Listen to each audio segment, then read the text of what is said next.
안녕하세요. 대치동에서 중고등학생 가르치는 재우쌤입니다. 오늘은 영어 선행에 관해서 말씀드릴 건데요. 영어 학원 다녀도 효과가 떨어지거나 혼자서 영어 공부를 어떻게 해야 할지 모르는 자녀를 두셨다면 오늘 영상이 길잡이 역할을 해주지 않을까 생각합니다. 이야기에 앞서 문제부터 하나 보여드리면서 시작할게요. 이 문제는 23학년도 수능 영어 34번, 무려 전체 학생 중 83%가 틀린 킬러 문항인데요. 한글 해설로 바꿔서 문제를 보여드릴게요. 어떤가요? 한글로 바꾸면 좀 쉽게 풀릴까요? 한글로 바꿔도 1분 내 정답을 확실히 고를 수 있는 학생은 생각보다 많지 않습니다. 영상 시작부터 대뜸 문제를 보여드린 이유는요. 영어 선행시키실 때 아이가 지문의 의도를 파악하며 독해 문제를 풀고 있는지 꼭 확인하시라는 말씀을 드리고 싶어서입니다. 영어 유치원 나오거나 토플 주니어 코스 밟은 학생 중 중학생 때 이미 수능 영어 2등급 찍는 학생도 꽤 있는데요. 문제는 말이죠. 중학생 때 수능 영어 2등급이었는데 고3 때 수능 칠 때도 영어 2등급으로 마무리하는 학생이 생각보다 적지 않다는 사실입니다. 점수가 딱 87점가량에서 92점 정도까지 2등급 초반에서 1등급 후반 사이를 왔다 갔다 하다가 그해 수능 영어가 쉬우면 1등급, 그해 수능 영어가 어려우면 2등급 이런 식으로 마무리하는데요. 수능 영어 문제를 적게 푼 것도 아닌데 어느 순간 성적이 정체되고 있다면 문제를 감으로 풀고 있는 건 아닌지 의심해봐야 합니다. 이런 학생 있죠? 지문을 순접, 역접, 하우에버 강조 이런 식으로 대략적인 흐름과 키워드 반복을 통해서 답을 찍어 나가는 학생이 있는데요. 정답률이 높아도 영어 문제를 감으로 푸는 학생은 결국 어느 선에서 성적이 정체될 수밖에 없어요. 아까 그 문제로 다시 돌아가 볼게요. 정답이 몇 번일까요? 2번이요? 그럴싸하지만 틀렸습니다. 실제 수능에서도 가장 많은 학생이 고른 오답인데요. 과학적인 증거라는 키워드랑 연결지을 문장이 없기 때문에 답으로 고르면 안 됐던 선지입니다. 감에만 의존한 채 독해 문제만 많이 풀 거면 차라리 그 시간에 국어 비문학 독해를 더 하거나 영어 어법, 어휘, 영작 연습을 더 하는 게 훨씬 나아요. 다시 한번 말씀드리지만 영어 조기교육 받은 학생 중에서도 이렇듯 감에 의존해서 영어 독해하는 학생이 많은데요. 근거 없이 감으로 문제 풀고 선생님 수업을 그냥 듣고 외우는 식으로 공부하면 수학으로 치면 문제풀이 방법만 외우는 거나 다름없어요. 정답은 5번이었는데요. 제대로 알고 정답을 고른 거라면 다음 문장이 무엇을 의미하는지도 설명할 수 있어야 합니다. 시간에 대한 우리의 의식을 좁히는 것은 사실 우리의 삶이 깊이 뒤얽혀 있는 과거와 미래의 발전에 대한 책임으로부터 우리를 단절시키는 길을 닦는다. 이 부분을 읽었을 때 시간에 대한 우리의 인식을 좁히는 게 정확히 뭘 의미하는지 구체화할 수 있어야 합니다. 국어도 영어도 1등급이 나오는 학생은 시간에 대한 우리의 의식을 좁히는 건 앞서 시간을 과거, 현재, 미래로 구분한다고 했으니까 불과 몇 주 전도 과거로 여기고 불과 몇 주 후도 미래로 여길 정도로 현재의 범위를 축소한다는 의미가 아닐까요? 즉 우리가 기후변화를 일으킨 것에 책임지는 걸 거부하는 게 아니라 현재라는 축소된 시야에서만 바라보니까 과거와 미래의 책임까지 인식하지 못한다는 말인 것 같아요. 이렇게 누가 시키지 않아도 앞뒤 문장을 연결해서 이 문장을 통해서 글쓴이가 전달하고자 하는 의도를 파악합니다. 물론 생각이 틀릴 수도 있고 지문 하나하나를 너무 깊게 파고들면 되려 비효율적인 공부가 될 수도 있어요. 하지만 국어든 영어든 수학이든 결국 문제와 지문의 의도를 정확히 파악하는 학생이 최상위권까지 올라가니까 감으로 찍는 방식으로 영어 문제만 많이 풀지 말고 글쓴이의 의도를 파악할 때까지 의역해야 합니다. 이런 자세를 중학생 때 미리 잡아줘야 고등학생 때 영어 때문에 문제 생기지 않겠죠. 만약 우리 아이가 감으로 독해 문제 푸는데 고집이 너무 세서 그걸 고치지 않으려고 한다면 매삼령 빈순삽을 추천해요. 딱 고3 수능 모의고사 중 초고난도 문항을 제외하고 고난도 핵심 문제만 적당량 담은 기출문제집이라서 진짜 실력 있는 중학생이라면 한 번쯤 도전할 만해요. 색깔은 시뻘겋지만 그렇게 불맛은 아닙니다. 이걸 빠르게 풀면서도 정답률 90%를 유지한다면 감으로 풀던 초능력으로 풀던 그냥 아이가 하고 싶은 대로 하게 두셔도 괜찮아요. 적절히 감과 독해력을 스위칭할 수 있단 말이니까요. 그리고 이건 꼭 추천하는 건 아니지만 대치동 인근 유명 고등학교에서 어떤 부교재를 사용하는지 궁금하다면 수능 독해 불변의 패턴 실전편을 풀어보면 되는데요. 앞서 말씀드린 건 수능 영어 30번 때 고난도 문제를 대하는 자세였어요. 영어 독해를 독해로 대하지 않고 정답 찍기로 대하는 학생은 안정적인 1등급에 도달하기 어렵다. 이 말씀을 드리고 싶었고요. 이제 본격적으로 내신 선행 이야기로 넘어가 볼게요. 일반 공립고는 아직도 교과서 중심으로 수업 나가는 곳이 많아서 중학생 때처럼 공부해도 어느 정도 성적이 나오지만 특목자사고 유명 일반 사립고는 어법, 어휘, 영작 실력을 미리 갖춰두지 않으면 내신에서 좋은 성적을 기대하기 어렵습니다. 특목고는 학교마다 스타일이 너무 다르니까 패스하고요. 대치동 인근 자사고나 유명 일반 사립고의 내신 영어 유형을 분석해보면 어법, 어휘, 독해, 영작 문제를 수능 스타일로 녹여서 더 어렵게 출제하는 경향이 있는데요. 어법, 어휘, 영작 따로따로 문제 내면 보통 객관식이 아니라 주관식으로 변별력 문제를 구성하는 편이고요. 유의어나 반의어를 찾아 쓰거나 어법에 맞게 영작해서 쓰는 식의 문제가 많습니다. 중학생 때는 최대한 주관식 문제는 쉽게 내지만 고등학교에선 그런 배려가 사라질 수밖에 없어요. 상대평가니까요. 또 객관식으로 낼 땐 어색한 걸 고르는 문제가 많이 나오는데요.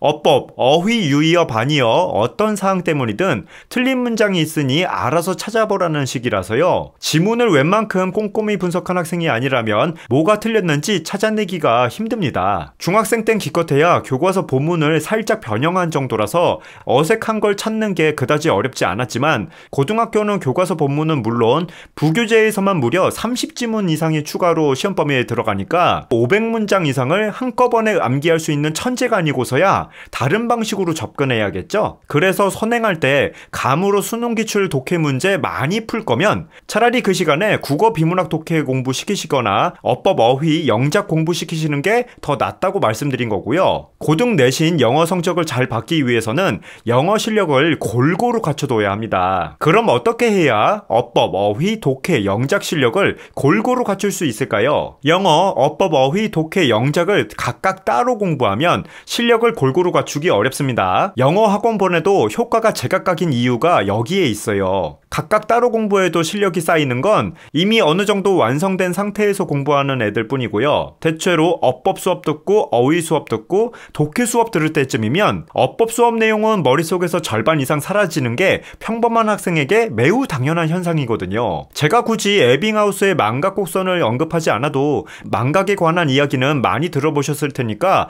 왜 당연한지는 다들 알고 계실 거로 생각해요. 그럼 저는 어떻게 가르칠까요? 한 문장을 공부해도 진심을 담아서 어법, 어휘, 독해, 영작을 한 번에 다 해야 합니다. 저게 한 문장에 관한 어법, 어휘, 독해, 영작을 모두 담은 분석인데요. 순서대로 보여드리자면 첫 번째, 영어 한 문장을 먼저 쓰고 해석하면서 문장 구조를 분석한 뒤 두 번째, 관련 어법사항을 정리하고 주요 단어는 유의어, 반의어를 찾고 세 번째, 해석을 쓴 뒤 해석을 보고 다시 영작하면 됩니다. 고등학생한테는 수업 시간에 공부한 교과서 본문이나 부교재 지문에 있는 주요 문장을 이런 식으로 분석해서 적어보게 시키고요. 선행하는 중학생에게는 우리가 모두 아는 교재죠. 천인문 시리즈로 저걸 직접 쓰고 확인받는 습관을 길러줍니다. 광고 아니고요. 저걸 선생인 제가 써서 외우게 시키는 게 아니라 학생이 직접 써와야 하고요. 더 써야 할 사항이 있는데 누락되어 있으면 뭘 써봐야 할지 피드백하는 게 제가 하는 역할입니다. 천일문 해설지도 길잡이일 뿐 제가 쓴 것처럼 모든 사항이 다 정리되어 있진 않아요. 만약 부모님이 영어 어법 어휘를 어느 정도 아신다면 직접 관리하셔도 되고요. 영어 학원 다닌다면 복습할 때 이런 식으로 정리해보고 모르는 건 학원 가서 물어보게 시켜보세요. 그동안 무심코 지나갔던 것들을 다시 보게 될 겁니다. 많은 분이 상담 오셨다가 이걸 보시고 집에 가서 따라 하셨고요. 학원에서 문법, 독해, 어휘 수업 따로 듣는 것보다 훨씬 효과적이라고 피드백을 주셨습니다. 그럼 지금까지 받았던 질문으로 Q&A를 해볼게요. 저걸 아이 보고 찾아서 쓰라는 건 너무 비효율적이지 않을까요? 비효율을 따지기 전에 효과가 있는지부터 따지셔야 합니다. 대치동에서도 효율성 따져서 영어 학원 보냈는데 영어 유치원 나와서 몇 년을 영어 학원에서 수업 들어도 보어 자리에 위치할 수 있는 품사가 형용사랑 부사라고 답하는 학생이 정말 많으니까요. 속는 셈 치고 처음엔 하루 5문장씩이라도 시켜보세요. 틀려도 되니까 학원 가서 뭔가를 배워왔다면 자꾸 문장 볼 때마다 머릿속에 있는 지식을 인출해서 써야 실력이 빨리 늡니다. 선생님이 알려주시는 것보다 아이가 직접 쓰는 게 효과적인가요? 네, 그렇습니다. 단지 기초 영문법 정도는 어느 정도 숙지한 상태여야 아이가 문법서나 사전을 찾아가며 어법사항이나 유의어 반의어를 적을 수 있어요. 그리고 만약 초등학교, 중학교 최소 5년 이상 학원 보냈는데 책에서 어법사항 하나 제대로 찾지 못한다면 학원을 왜 보낸 건지 심각하게 고민하셔야 합니다. 모든 어법사항을 외우고 있을 거라고는 기대조차 하지 않지만 어법사항을 찾아볼 수는 있어야 하고요. 유의어와 반의어는 네이버 사전에서 찾아도 다 나옵니다. 꼭 천일문으로 해야 하나요? 시리즈가 많은데 뭘로 시작하죠? 제가 천일문을 선택한 이유는 입문, 기본, 핵심, 완성으로 시리즈가 나뉘어 있고 관련 어법사항을 찾아볼 수 있는 힌트가 책 여기저기에 있기 때문입니다. 품사와 문장 성분을 제대로 구분하지 못하는 학생은 영어 유치원을 나왔든 토플 주니어 과정을 거쳤든 입문편부터 시작하는 게 좋습니다. 한 가지 아쉬운 건 입문편도 단어별 품사가 뭔지는 잘 나와 있지 않아서요. 저도 이런 식으로 품사를 하나하나 적게 시키고 직접 확인했습니다. 이 학생도 영어 유치원 나온 학생인데요. 품사를 잘 모르면 해석이 쉬워도 입문편부터 진행하는 게 좋습니다. 아마 이렇게 단어별로 품사를 적어보게 시키는 학원이 별로 없을 텐데요. 시중 대부분의 문법서는 품사별로 문법사항이 정리되어 있기 때문에 문장에 나열된 단어의 품사를 알아야 문법서를 스스로 찾아볼 수 있으니까요. 입문편 하나만이라도 이렇게 품사를 써보는 걸 추천합니다. 참고로 입문편을 혼자 공부할 기초 영문법 지식이 없는 학생은 강남구청 인강을 통해서 정승익쌤의 천일문 입문 강의를 들으며 공부하는 게 더 효과적이고요. 정승익쌤의 강의를 들어도 모르겠는 학생은 기초 영문법서로 품사부터 다시 공부하는 걸 추천합니다. 이때 추천하는 교재는 중앙영문법 3800제 스타터인데요. 문법 개념서는 아니고 문제집으로 유명한 책이죠. 기초를 다질 때는 수업을 듣기만 하는 것보다는 직접 쓰면서 외우는 교재를 함께 세팅하는 게 좋아요. 품사를 찾아볼 실력이 되고 문법사항도 얼추 안다면 기본편부터 시작해도 괜찮습니다. 대처럼 품사를 여러 지닌 단어는 문장 내에 사용되는 품사가 뭔지 구분하기 어려울 텐데요. 이런 헷갈리는 사항을 정리하기 시작하는 게 기본편부터 해야 할 과제입니다. 이제부터 본격적으로 어법사항을 정리해야겠죠? 보시는 바와 같이 맨 위에는 영어 문장을 하나 쓰고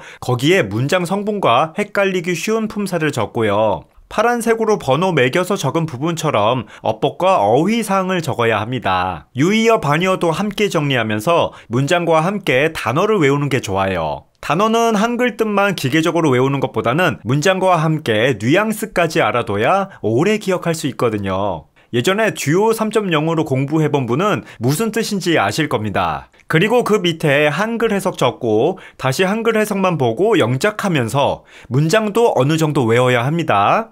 중학생 때 이런 습관을 지니게 되면 고등학생 때도 학교에서 영어 수업 듣고 수업 내용을 이런 식으로 복습하게 되겠죠. 고등학교 영어 내신 대비하는 습관을 미리 길러두는 겁니다. 이때 함께하면 좋은 영문법서로 학원에서도 말하지 않는 영문법, 줄여서 학말영을 추천하는데요. 그림이 좀 올드해 보여도 학원에서 영문법 좀 잘 가르치는 분들의 수업 내용이 책에 고스란히 정리되어 있어요. 투부정사의 의미상 주어엔 주로 for를 사용하는데 왜 of를 붙이는 예외사항이 생길까? 이런 내용이 들어있으니 무지성으로 외울 필요가 없겠죠.